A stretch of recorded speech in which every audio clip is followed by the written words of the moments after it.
What's your analysis of this one? Say it again? What is your analysis of this game? What was the difference, you think, down the stretch? Do you mean the difference between the two games that we played here? No, the difference why you won.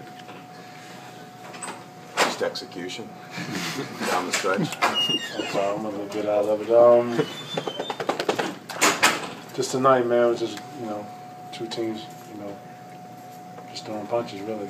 To be honest, I thought when we were up, it was aggressive.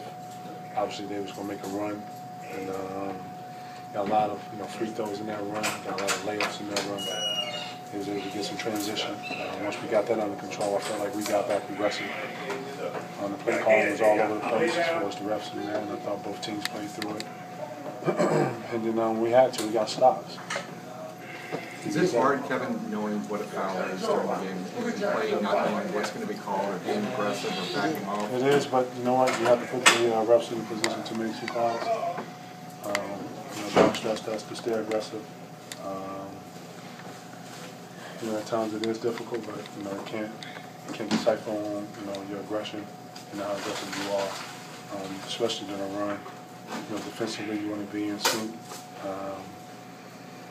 But you can't let them decipher on how you are. I thought we kept our composure pretty well and finished the game off. What are your thoughts on both Paul and LeBron being out at the end of the game? Say that again? What are your thoughts on both Paul and LeBron sitting out at the end? I have no thoughts on that. It's fouls. How did things change for you, Kevin, when Paul does go out, though, for the team? It changes when Paul goes out. The scores, Rajon, myself, Ray, everybody has to pick up the load a little bit as far as be more offensive-minded. And like I've always said, y'all, we are a defensive team that can score the basketball. And when Paul goes out, Rajon knows to be a lot more aggressive. Ray knows to be a lot more aggressive. We encourage him. I think Keith was in there in the latter part of the game to stay aggressive. But as long as we're making stops, man, we can turn it over into some easy offense. We're a hard team to beat at times. Kevin, can you talk about just it being a chess match out there, just the mental aspect of the game, especially guarding D Wade? It seemed like you guys didn't trap him as much, as hard as you did the last two games. Just talk about how you guys are able to keep him guessing out there. It's a hit and miss with him, man. Great players, you try to just slow him down. Try to limit his layups and his easy baskets. That fuel his confidence. But players like D Wade, man, they're going to continue to shoot the ball. They're going to continue to put pressure on your defense. He did that for 4 quarters. It's what it is, man. You guys finding a way to win again here, Kevin. It's 2-2 now. How do you look at it as you move forward?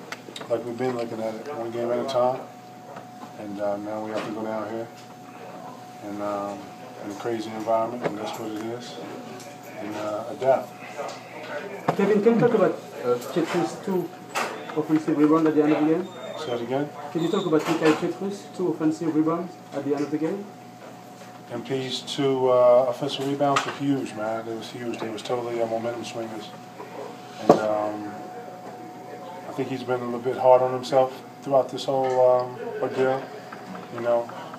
Very, very, very, very passionate player. And he helps us in many different ways. And tonight, not only defensively, but he was so active on the boards. Gave us a chance to really wrap the game up. Thank you, folks. Say it again? He told me that you guys are pretty tight. MP? Yeah. I'm tight with everybody in here. How much of a factor was the home crowd for you tonight? The jungle. The effing jungle. The jungle. Have a good night. Thank y'all for waiting, man.